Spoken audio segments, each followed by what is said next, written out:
as Rupertswood, who are doing nicely this year. They're sitting in third position, and I guess it's fitting enough. They rank third for most quarters won this year, which is 20.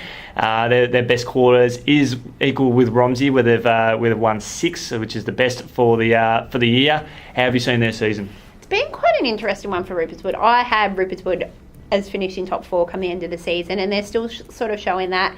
But they've played a lot of the lower sides, so they've been able to do that well. Their win against Sunbury Kangaroos in their most recent match was really, really good. They needed that, didn't they? They needed that. They needed to play well against a side that is there.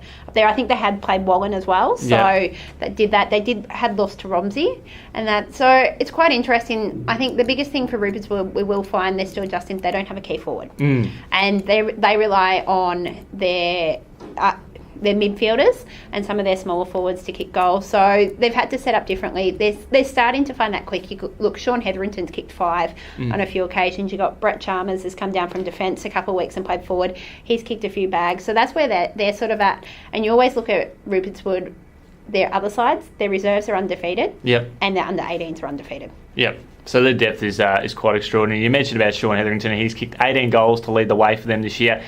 But despite a team that doesn't have a designated tall forward, they are still the second highest scoring team of the year with 112, and the third best defensive team in the competition at 52. So there is a 10-goal average difference. It is, and I think it'll be interesting. That defensive one, I think, is more important than their attacking. Because at this point, they've played Broadford, they've played Lansfield, they've played Brockbank, your 3 bottom sides. So they're going to get Woodend as well. And Woodend. So you've got 4 sides which they're going to kick a lot of goals against. It's how they go against the top, and they kicked a lot of goals against Sunbury Kangaroos. Yeah. And that's it. And those two don't generally have high scoring games at Rupertswood. So there's interest in that. They've got a few interesting matches coming up.